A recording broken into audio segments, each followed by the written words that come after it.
Subscribe now and press the bell icon. Never miss an update. जय हिंद प्यारे दोस्तों, मैं बलवीर सिंह आप लोगों का एक बार फिर से आपके अपने मैक्स में एजुकेशन पॉइंट में स्वागत करता हूं, जहां पर हम ज्योग्राफी विषय के साथ अपनी वीडियो को लगातार आपको प्रोवाइड कर रहे हैं और आप इससे पढ़कर काफी अच्छे से सीख रहे हैं, क्योंकि हम मैपिंग के थ्रू आपको एग्जैक्ट थिंग क्या है, कौन सी चीज कहां पे सिचुएटेड है, किसकी क्या विशेषताएं हैं, क्या खूबियां हैं, कौन से क्वेश्चन कहां से एराइज होकर एग्जामों में आते हैं, इन सब चीजों को आपको बता रहे हैं, जो कि बहुत ही बेनिफिशियल हो रहा है और आप इसका फायदा भी उठा रहे हैं। इसी क्रम में हम प्रमुख पासेस को पढ़े, हिमालय को पढ़े, उसी क्रम में आगे बढ़कर हमने पर्वत पठारों को पढ़े, उसी पठार के क्रम में ही जो हमारे प्लेटू हैं उन्हीं के क्रम में हमने एक वीडियो आपको दे चुके हैं, उसको आप डिस्क्रिप्शन में लिंक दिया हुआ है और प्लेलिस्ट में भी वो वीडियो दी हुई है, उसको आप जाके जरूर देखिए, क्योंकि जब तक वो आप पहली वीडियो नहीं देखेंगे तब तक जो हम ये दूसरी वीडियो भारत के पठार प्लेटू पर बनाने जा रहे हैं आपको प्रोवाइड करेंगे, वो उतनी अच्छी तरीके से समझ में नहीं आएगी। जब आप पहली वीडियो देख लेंगे तो क्या है, आपको पूरी तरह से ये चीज जो हम बता रहे हैं क्लियर हो जाएगी। तो उसी क्रम में हमने कुछ पर्वतों के बारे में, जैसे अरावली पर्वत श्रेणी हो गई, मालवा पठार हो गया, विंध्य पर्वत हो गया, सतपुड़ा, छोटा नागपुर, इन सब चीजों के 3-4 पर्वत श्रेणियों के बारे में हमने आपको बताया इसके पहले वाली वीडियो में। उसी क्रम में हम अगला लेके आपके सामने प्रस्तुत हुए हैं। तो इससे पहले हम आगे शुरू करें इसको, आप सबसे पहले चैनल को सब्सक्राइब कर दीजिए, लाइक कर दीजिए वीडियो को और दोस्तों के साथ शेयर जरूर करिए, और साथ ही साथ वीडियो को शुरू से लास्ट तक जरूर देखें, क्योंकि तभी आपको चीजें अच्छी तरह से समझ में आएंगी। नहीं तो क्या है, चीजें इधर से अप डाउन हो जाएंगी और आपको समझ में नहीं आएंगी। तो आइए शुरू करते हैं। जो हमने इनके तहत 3-4 पढ़ लिए थे, उसी क्रम में अगला क्या है, हमने सतपुड़ा पर्वत श्रेणी को लिया है। तो सतपुड़ा पर्वत श्रेणी की विशेषता क्या है, ये गुजरात हो गया, महाराष्ट्र हो गया, मध्य प्रदेश, ये इसकी प्रमुख एरिया क्षेत्र है जहां पर ये इसकी अवस्थिति है। साथ ही साथ ये किसका उदाहरण है, ब्लॉक पर्वत का उदाहरण है। अब आप कहेंगे ब्लॉक पर्वत क्या होता है, आप देखेंगे कि ये जो हमारा सतपुड़ा पर्वत श्रेणी है, यहाँ पे नर्मदा और तापी दो नदियां बह रही हैं, जो कि अरेबियन सी में अपना जल गिरा रही हैं। तो क्या है, यहाँ से ये रिफ्ट वैली क्रिएट करती हैं, उन्हीं रिफ्ट वैली के थ्रू क्या हो जाता है, ब्लॉक पर्वत का निर्माण होता है। तो देखिए ब्लॉक पर्वत का निर्माण कैसे होता है, जैसे मान लिया यहां से ये हो गया। अब क्या है, पहले नदी क्या है, कहीं यहां बह रही थी ऊपर, फिर क्या है, नदी यहां बह रही है, क्या है, नदी यहां बह रही है, यहां से जो प्रेजेंट टाइम में है, और दूसरी नदी क्या है, यहां बह रही है। ये हो गई, मान लिया हमने तापी हो गई, और ये हो गई हमारी नर्मदा हो गई। क्या नर्मदा तापी होगी, जो इसके बीच का एरिया क्षेत्र बच जाता है, ये जो ऊपरी उठा हुआ क्षेत्र है, ये जो प्लेटू बना हुआ है वही क्या है, सतपुड़ा पर्वत श्रेणी है। क्या है, वही सतपुड़ा पर्वत श्रेणी है, इसीलिए इसका नाम क्या दिया गया है, ब्लॉक पर्वत के नाम से भी इसको जाना जाता है। और इसकी क्या खास विशेषताएं हैं, एक एक करके हमने आपको यहाँ पे लिख रखी हैं, उनको समझाते हैं। उसी क्रम में हम आगे बढ़ेंगे। जैसे हमारा बस्तर और दंडकारण्य, दक्कन का पठार हो गया, नीलगिरी, अन्नामलाई पहाड़ी, कार्डमम पहाड़ी की क्या विशेषताएं हैं, उसके और आगे बढ़ेंगे। जो हमारी कृष्णा, कावेरी, गोदावरी नदियों के थ्रू होता हुआ हमारा जो पूर्वी घाट पर्वत है, वो कैसे उसके विस्तार हुआ है, पश्चिमी घाट का विस्तार क्या है, साथ ही साथ जो राजमहल पहाड़ी, या जिसको हम क्या है, मेघालय में जाके मेघालय पहाड़ी के नाम से जानते हैं, उसकी विशेषताओं को हम आगे पढ़ेंगे। तो आइए देखते हैं हम, हमारा जो है सतपुड़ा पर्वत क्या है, सतपुड़ा पर्वत है, इसकी क्या विशेषता है, हमने आपको बताया कि गुजरात, महाराष्ट्र और एमपी क्या है, ये आप देखेंगे कि यहाँ से गुजरात वाला एरिया है, ये जो यहाँ से इधर सबसे इसका पश्चिमी विस्तार जो है गुजरात से लेकर शुरू होके बीच में चला जाता है मध्य प्रदेश और महाराष्ट्र। महाराष्ट्र वाला नीचे वाला रीजन वाला जो है महाराष्ट्र की श्रेणी में आ जाता है, बाकी ये पूरा एरिया मध्य प्रदेश के श्रेणी में आता है। तो ये इसका विस्तार है। साथ ही साथ आप देखेंगे कि जो हमारा सतपुड़ा पर्वत है, इसके दक्षिण में आएंगे, कहाँ आएंगे, दक्षिण में आएंगे, तो ये तापी नदी बह रही है। क्या है, ये तापी नदी बह रही है और अरेबियन सी में जाके अपना जल गिरा रही है।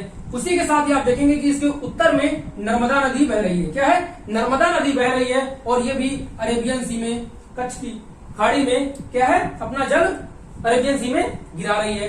अब इसकी क्या खास विशेषता है, अमरकंटक जो पहाड़ी है, बहुत ही इंपॉर्टेंट पहाड़ी, इसमें क्या है, सतपुड़ा पर्वत में इसकी अवस्थिति है, जहां से आपकी कौन सी, नर्मदा नदी अरेबियन सी की तरफ बह रही है, और यहीं से निकलकर आपकी कौन सी, सोन नदी आपकी उत्तर की तरफ बह रही है, जो कि क्या है, गंगा में जाकर मिल जा रही है पटना वाले क्षेत्र में। ये इसकी खास विशेषता है। इसे देखिए हमने लिख रखा है कि यह एक ब्लॉक पर्वत का उदाहरण है। क्या है? ब्लॉक पर्वत का उदाहरण है। जैसे हमने आपको समझाया कि ब्लॉक पर्वत ऐसे बनता है और ये क्या है, नर्मदा और ताप्ती भ्रंश घाटियां बनी हुई है, इसलिए इनको भ्रंश घाटी के नाम से जानते हैं। उसी क्रम में आगे आप बढ़ेंगे तो क्या है, जो तापी और नर्मदा भ्रंश घाटी बना दिया इसने, और फिर पश्चिम से पूर्व की तरफ इसमें 3 पहाड़ियां, आप देखिए यहाँ पर कि क्या है, 3 पहाड़ियों का विस्तार है पश्चिम से पूर्व की तरफ। पहली पहाड़ी ये है और दूसरी ये है और तीसरी ये जाकर अमरकंटक पहाड़ी तक के पास तक पहुंचती है। क्या है? 3 पहाड़ियां, इनका नाम है। सबसे पश्चिम में जो है राजपीपला, मध्य में जो है महादेव पहाड़ी, और पूर्व में जाके आप जाएंगे तो कौन सी है, आपकी मैकाल पहाड़ी है। तो इसकी क्या खास विशेषता है? राजपीपला क्या है, हमारी सबसे पश्चिमी पहाड़ी, आप देखिए कि सबसे पश्चिमी पहाड़ी है। और महादेव पहाड़ी क्या है, इसमें बहुत ही इंपॉर्टेंट क्वेश्चन राइज होकर आता है कि धूपगढ़ चोटी क्या है, धूपगढ़ चोटी की अवस्थिति कहां पर है। तो आप देखेंगे कि धूपगढ़ की चोटी महादेव पहाड़ी पर ही है, और जहां पर क्या है आपका पंचमढ़ी हिल स्टेशन स्थित है। कहां है? पंचमढ़ी हिल स्टेशन है, जहां पे लोग घूमने जाते हैं। और एक लास्ट की जो है मैकाल पहाड़ी, इसकी एक प्रमुख विशेषता है कि ये मध्य प्रदेश और छत्तीसगढ़ के पास में विस्तार करता है। क्या है? मैकाल पहाड़ी का विस्तार जो मध्य प्रदेश और छत्तीसगढ़ के एरिया में, यहाँ पास छत्तीसगढ़ है और ये इधर का पूरा एरिया मध्य प्रदेश है, यहाँ इसका विस्तार है। जहां पे अमरकंटक चोटी है, क्या है, आपको हमने बताया कि अमरकंटक चोटी यहीं पर है जहां से नर्मदा और सोन नदियां निकलती हैं, वही इसकी विशेषता है। तो ये देखा हमने क्या सा, सतपुड़ा पर्वत और उसकी विशेषताएं देखी। इसको आप नोट डाउन करिए, अगला हम देखते हैं। तो आपने नोट डाउन कर लिया सतपुड़ा पर्वत पहाड़ी या सतपुड़ा श्रेणी, जिसके बारे में डिटेल से हमने आपको बताया, उसको आपने नोट डाउन कर लिया। अगला हम देखेंगे इसी क्रम में दक्कन पठार। दक्कन पेड़ कौन सा है? देखिए दक्कन का विस्तार कहां से, आप देखेंगे कि ये आपका पश्चिमी घाट पर्वत है। कौन सा है ये आपका पश्चिमी घाट है। क्या है?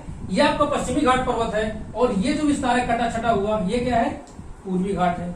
क्या है? ये पूर्वी घाट पर्वत है और ये पश्चिमी घाट पर्वत है। आप देखिए कि इसी के बीच में जो दक्कन की अवस्थिति है, क्या है, इसी के बीच में ही आप देखिए महाराष्ट्र के पास से, जहां से पश्चिमी घाट पर्वत शुरू होता है, यहीं से दक्कन का विस्तार है पूरा। और यहाँ देखिए तमिलनाडु के ऊपर के पास थोड़ा टच करता हुआ ऊपर जाता हुआ इधर आंध्र प्रदेश, उड़ीसा और ये छत्तीसगढ़ के आसपास तक पूरा एरिया पहुंच जाता है। ये जो बीच वाला एरिया पूरा, ये यहाँ से यहाँ तक हमने बना रखा है, इसमें आप देखिए यही क्या है, पूरा दक्कन पठार का ही विस्तार है ये। इसकी क्या, इसको हम कैसे लिखेंगे, आप चीजों को लिखते हैं तो कैसे लिखिए, ये पश्चिमी घाट हो गया, ये पूर्वी घाट हो गया, ऊपर आप देखिए आपने सतपुड़ा पर्वत अभी पढ़ा, यानी सतपुड़ा पर्वत के दक्षिण में, पश्चिमी घाट के पूर्व में और पूर्वी घाट के पश्चिम में इसकी क्या है, अवस्थिति है। क्या है इसकी अवस्थिति है। और इसकी क्या खास विशेषताएं हैं, आप देखेंगे कि जो दंडकारण्य पठार है, क्या है, ये हमने बना के रखा है यहाँ, दंडकारण्य पठार। क्या है? दंडकारण्य पठार इसी दक्कन पठार के अंतर्गत ही आता है, और उस दक्कन पठार में ही दंडकारण्य पठार है। दंडकारण्य पठार में ही कौन सा है, बस्तर का पठार है। कौन सा है, बस्तर का पठार है। देखिए आप इसको, कौन सा है, बस्तर का पठार है। और इसी दंडकारण्य पठार में इसकी क्या विशेषता है, छत्तीसगढ़ के पास आप देखेंगे जो है इसका प्रमुख रूप से विस्तार हुआ है। इनको हमने यहाँ पे लिख रखा है, देखिए आप कि दक्कन का पठार है सतपुड़ा के दक्षिण में, पश्चिमी घाट के पूर्व में और पूर्वी घाट के पश्चिम में इसका विस्तार है, यानी इसी के मध्य में आपका कौन सा है, दक्कन ट्रैप, यानी दक्कन का पठार स्थित है। और दक्कन ट्रैप क्या है, ये दक्कन पठार को दक्कन ट्रैप क्यों कहते हैं, क्योंकि ये ट्रैप दक्कन के ट्रैप की चट्टानों से बना हुआ है। ज्वालामुखी का भी इसमें कुछ विस्तार हुआ है, जिससे ये इसकी उत्पत्ति, ये इसका बना हुआ है परत दर परत। विशाल चट्टानें भी इसमें पाई जाती हैं। और क्या इसकी प्रमुख संरचनाओं का जो इंपॉर्टेंट चीज इसमें पूछी जाती है, इसमें प्रमुख चोटियां कौन सी हैं, प्रमुख पहाड़ियां कौन सी हैं, इनको आप जरूर नोट डाउन करें, क्योंकि इसकी प्रमुख 3 पहाड़ियां हैं। एक है हरिश्चंद्र पहाड़ी जो महाराष्ट्र में है, बालाघाट पहाड़ी ये भी महाराष्ट्र में है, और अजंता, जो आप अजंता की गुफाओं के नाम सुने जरूर होंगे, वो भी क्या है, उसी के तहत अजंता पहाड़ी, और ये भी महाराष्ट्र में है। और आप एक खास विशेषता क्या है, जो हमने बताया आपको, दंडकारण्य पठार है, इसका आप देखिए छत्तीसगढ़ उड़ीसा में इसका प्रमुख रूप से विस्तार है, लेकिन इसका विस्तार आप देखेंगे कि यहाँ पश्चिमी घाट पर्वत के जब आप पूर्व में जाएंगे तो यहाँ पास महाराष्ट्र के पास भी इसका थोड़ा थोड़ा विस्तार इसको दिखाई पड़ता है। और क्या है, जो हमारा दंडकारण्य पठार के अंतर्गत ही आपका बस्तर का पठार आता है। लेकिन एक खास विशेषता क्या है कि जो भारत में सर्वाधिक टिन पाया जाता है, कौन सा टिन धातु है आपकी, वो इसी बस्तर, क्यों, कौन से, आपकी इसी दंडकारण्य के तहत और आपके इसी दक्कन पठार के अंतर्गत ही सर्वाधिक टिन पाया जाता है भारत में। तो इसको आप नोट डाउन करिए, अगला हम देखते हैं।